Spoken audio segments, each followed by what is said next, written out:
Assalamualaikum warahmatullahi wabarakatuh. Ketemu lagi kawan-kawan, sahabat-sahabat, pelaku penatausahaan keuangan di lingkungan pemerintah daerah. Saya akan melanjutkan video saya sebelumnya, yaitu terkait dengan modul penatausahaan keuangan di aplikasi Sistem Informasi Pemerintah Daerah (SIPD) yang saya dapatkan kemarin di salah satu grup medsos yang isinya pelaku-pelaku pengelola keuangan di lingkungan pemerintah daerah di seluruh Indonesia.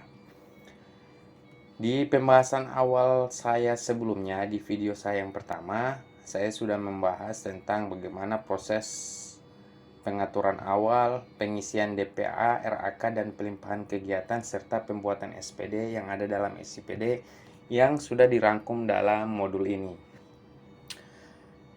Saya sarankan untuk teman-teman yang baru bergabung di video ini untuk melihat video saya sebelumnya di bagian 1, yang nantinya video itu akan saya sharing ke teman-teman di deskripsi video ini untuk lebih memudahkan kita memahami bagaimana bisnis proses maupun siklus dalam penatausahaan keuangan di aplikasi SIPD ini.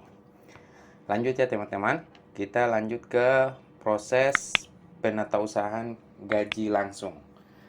Dalam penatausahaan gaji langsung, kita diharapkan menggunakan akun dari Bendahara Pengeluaran OPD. Karena kenapa? Karena sesuai dengan Peraturan Pemerintah Nomor 12 Tahun 2019. Kenapa saya bawa teman-teman ke Peraturan Pemerintah Nomor 12 Tahun 2019? PP12 ini adalah dasar dari penyusunan dasar dari pengelolaan keuangan daerah.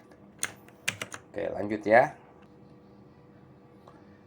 Nah, ini ya teman-teman, sesuai amanat PP 12 tahun 2019 tentang pengelolaan keuangan daerah, pada pasal 26, Bendahara Pengeluaran sebagai dimaksud pada ayat 1 memiliki tugas dan wewenang sebagai berikut, yaitu salah satunya adalah mengajukan permintaan pembayaran menggunakan SPPUP, SPPGU, SPPTU, dan SPPLS.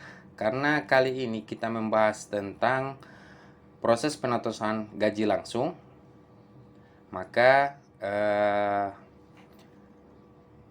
untuk pembuatan SPPLS gaji langsung ini itu ada di wewenangnya Bendahara Pengeluaran. Setelah Bendahara Pengeluaran login ke aplikasi ini, Bendahara Pengeluaran akan masuk ke dashboard penatausahaan pengeluaran. Ada form pembuatan SPP-nya. Akan tetapi, sebelum membuat SPP LS gaji, Bendahara juga diharapkan untuk menyusun daftar gaji yang harus diupload ke Sistem Informasi Pemerintah Daerah. Nantinya teman-teman Bendahara akan diberikan template yang sudah disediakan oleh aplikasi.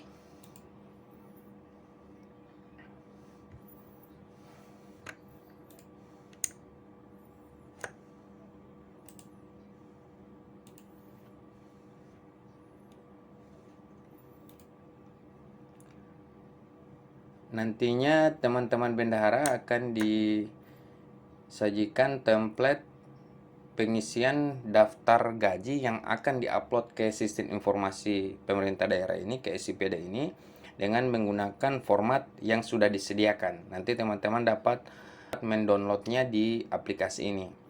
Nah, ini contoh dari format yang saya maksud. Jadi teman-teman bendahara harus mengisi format ini. Dan setelah format ini diisi, teman-teman bendahara diharapkan harus mengupload format itu ke dalam aplikasi SIPD lagi. Nanti teman-teman bendahara disediakan form untuk mengupload file yang sudah dibuat. Setelah file itu diupload dan dimasukkan dalam sistem informasi pemerintah daerah, nantinya ada list pegawai hasil upload tadi di dalam SIPD. Jika dalam hasil upload itu teman-teman ada yang dirasa perlu diperbaiki, nantinya di SIPD ini menyediakan tombol edit ya teman-teman. di SIPD ini menyediakan tombol edit, jadi teman-teman bisa edit, hapus maupun simpan. Jika data sudah sesuai, teman-teman dapat melakukan download format Excel atau PDF untuk mendapatkan format pembayaran gaji. Jadi seperti ini ya, tampilan dari format pembayaran gaji teman-teman. Jadi seperti ini. Nah, setelah daftar pembayaran gaji dibuat, format pembayaran gaji dibuat, lampirannya dibuat, bendahara pengeluaran membuat lagi atau bendahara pengeluaran masuk ke tahapan berikutnya, yaitu pembuatan SPP LS gaji berdasarkan daftar gaji yang sudah dibuat tadi. Jadi masuk login lagi menggunakan akun bendahara pengeluaran dan membuat SPP. Untuk pembuatan SPP ini sama halnya dengan aplikasi-aplikasi pengelolaan keuangan sebelumnya yang mungkin teman-teman bendahara sudah familiar, dari entry nomor SPP, tanggal SPP, dan selanjutnya. Setelah SPP ini dibuat, nanti preview SPP LS gaji seperti ini ya teman-teman. Preview SPP LS-nya jadi seperti ini. Dan sebelum SPP ini diajukan untuk pembuatan SPM LS, nantinya SPP LS gaji ini harus diverifikasi dulu. Diverifikasi dulu oleh PPK SKPD. Nah, di sini verifikasi SPP LS gaji harus menggunakan akun PPK SKPD. Karena kenapa? Kita kembali lagi ke Peraturan Pemerintah Nomor 12 Tahun 2019 tentang Pengelolaan Keuangan Daerah.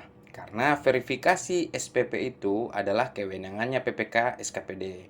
Untuk lebih jelasnya kita lihat ya. Nah, ini teman-teman. Sesuai amanat pasal 14 ayat 2 Peraturan Pemerintah Nomor 12 Tahun 2019, PPK SKPD sebagaimana dimaksud dalam ayat 1 mempunyai tugas dan wewenang sebagai berikut, yaitu melakukan verifikasi SPP UP, SPP GU, SPP TU, dan SPP LS. Jadi jelas di sini ya teman-teman. Jadi PPK SKPD yang melakukan verifikasi atas pengajuan SPP LS bendahara, baik dia SPP UP, SPP GU, SPP TU maupun SPP LS. Di sini jelas ya teman-teman kenapa verifikasi SPP LS gaji menggunakan akun PPK SKPD. Karena verifikasi SPP LS gaji itu merupakan wewenang dan tanggung jawabnya PPK SKPD sebagai pejabat penatausahaan keuangan SKPD. Dan setelah PPK melakukan login ke aplikasi SIPD, PPK akan masuk ke dashboard penatausahaan pengeluaran. Jadi masuk ke form verifikasi SPP. Di sini teman-teman saya bukan ingin mengajarkan teman-teman gimana caranya kita entry data, input data di dalam aplikasi SIPD ini. Saya lebih mengarahkan pembahasannya ke arah bisnis prosesnya atau siklus dari pembuatan SPP sampai dengan SP2D. Oke ya. Setelah SPP ini diverifikasi, di sini ada form-form verifikasinya. Jadi PPK SKPD dapat melihat langsung salinan SPD penyediaan dana dari pengajuan gaji dimaksud maupun salinan DPA. Adapun dokumen-dokumen pendukung yang mendukung terbitnya dokumen SPP itu ini sudah dilampirkan oleh teman-teman bendahara dan PPK SKPD bisa langsung melihatnya di sini. Jadi ada lampiran dari dokumen rincian perhitungan gaji.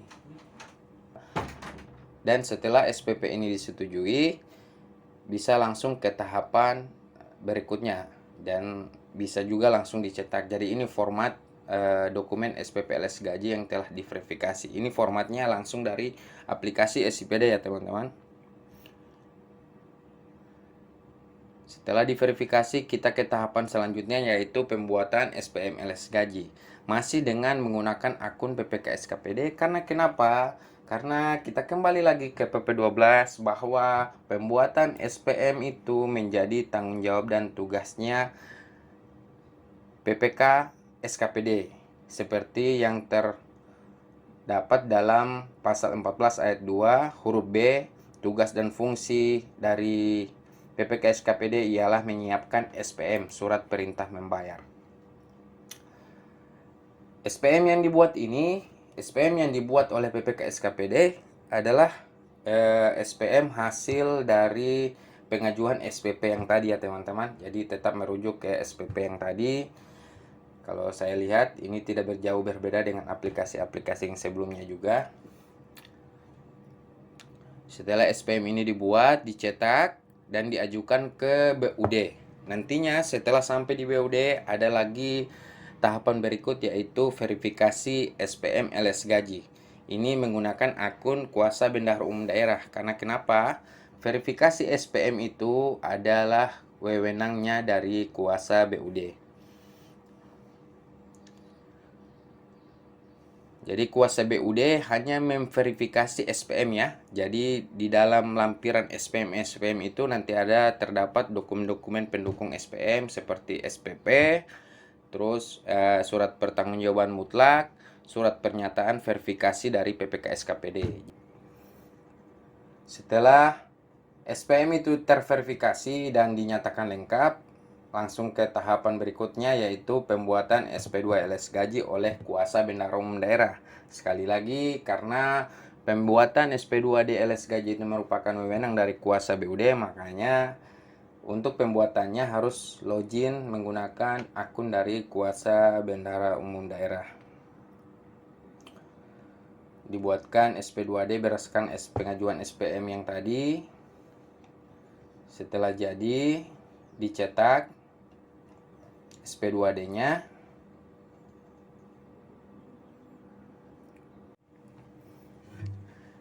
Dan setelah SP2D dibuat, kita kembali lagi ke tahapan selanjutnya yaitu bendahara pengeluaran SKPD harus melakukan pembukuan atas SP2D yang sudah keluar tadi. Dan bendahara pengeluaran melakukan login ke aplikasi, lalu ke menu penetasan pengeluaran. Di situ ada form pembukuan SP2D. Jadi diklik, setelah diklik akan tampil form pembuatan pembukuan SP2D yang tadi. Jadi dibuatkan pembukaannya, nomor BKU-nya, nanti akan tampil format BKU-nya seperti ini. Setelah itu, bendahara melakukan pelimpahan LS Gaji. Pelimpahan LS Gaji yang dimaksud di sini adalah pembayaran atas gaji yang sudah cair tadi melalui SP2D yang tadi. Jadi teman-teman bendahara membuat pelimpahan atas SP2D LS Gaji ke penerima gaji dimaksud. Jadi contohnya seperti ini pelimpahan. Lalu teman-teman melakukan pembuatan TBP dan STS atas LS Gaji. TBP itu adalah tanda bukti pembayaran dan STS adalah surat tanda setoran LS Gaji. Teman-teman buatkan TBP, tanda bukti pembayaran, ke pegawai-pegawai penerima. Jadi seperti ini. Contohnya, dokumen pengeluarannya, tanda bukti pembayaran. Dan setelah TBP dan STS dibuat, bendahara pengeluaran langsung ke tahapan berikutnya, yaitu pembuatan LPJ atas pengeluaran SP2D LS Gaji tadi. Jadi tetap masih dengan akun bendahara pengeluaran karena pembuatan LPJ itu merupakan tanggung jawab dari bendahara pengeluaran. Pembuatan LPJ, masuk ke form pembuatan LPJ, pilih file. Nah, di sini teman-teman bendahara pengeluaran diharapkan dapat mengupload bukti LPJ dimaksud. Contohnya bukti pembayaran gaji. Di sini ada form upload dari bukti pembayaran. Di sini jadi lebih mudah ya, teman-teman. Ini sudah berbasis elektronik baik dari APBD-nya sampai dengan pertanggungjawabannya. Jadi bisa mempermudah kita dalam melakukan koordinasi pengelolaan keuangan daerah. Jadi seperti ini ya teman-teman, jika SPJ, LPJ-nya dibuat oleh bendahara, previewnya jadi seperti ini. Dan setelah LPJ itu dibuat, LPJ harus diverifikasi oleh PPK SKPD. Kenapa harus diverifikasi oleh PPK SKPD? Karena tanggung jawab PPK SKPD itu sampai ke verifikasi atas LPJ bendahara pengeluaran di SKPD, seperti yang tertuang dalam Peraturan Pemerintah Nomor 12 Tahun 2019 tentang pengelolaan keuangan daerah. PPK berwenang dan bertugas melakukan verifikasi SPPUP, SPPGU, SPPTU, dan SPPLS beserta bukti kelengkapannya diajukan oleh bendahara. PPK juga menyiapkan SPM dan PPK melakukan verifikasi atas laporan pertanggungjawaban, yaitu yang ini ya teman-teman. PPK harus memverifikasi laporan pertanggungjawaban. Jadi setelah PPK merasa LPJ sudah cukup bukti dan dapat dilanjutkan ke tahapan berikutnya, PPK langsung menyatakan SPJ ini atau LPJ ini sudah diverifikasi. Sekarang tinggal disahkan oleh PA SKPD. Pengesahan LPJ LS Gaji ini dilakukan oleh pengguna anggaran SKPD. Jadi setelah diverifikasi oleh PPK SKPD dan dinyatakan rampung, PA SKPD dapat langsung mensahkan LPJ dimaksud. Ini ya contoh laporan LPJ administratif yang dibuat oleh bendahara dan diverifikasi oleh PPK dan disahkan oleh pengguna anggaran. Ini laporan LPJ fungsional yang menjadi tanggung jawabnya bendahara untuk menyampaikan ke BUD.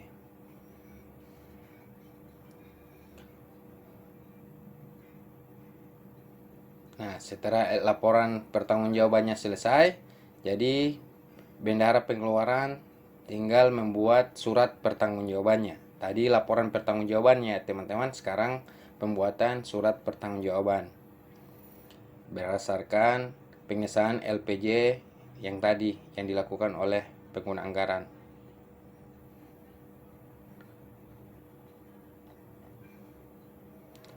Setelah bendahara membuat SPJ, kembali lagi ke tugasnya PPK, yaitu memverifikasi SPJ yang dibuat oleh bendahara tadi. Semua ini teman-teman terkait dengan fungsi dan wewenangnya masing-masing pelaku penatasan keuangan seperti yang tertuang dalam Peraturan Pemerintah Nomor 12 Tahun 2019.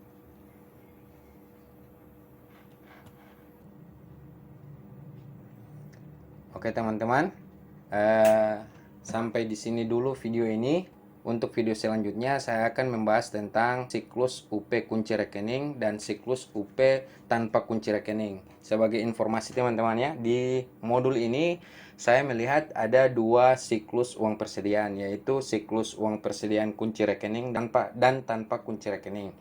Nanti saya akan bahas hal itu di video saya selanjutnya, yaitu video tentang pembahasan modul penatasan keuangan menggunakan aplikasi sistem informasi pemerintah daerah. Oke teman-teman, Assalamualaikum warahmatullahi wabarakatuh. Sampai jumpa.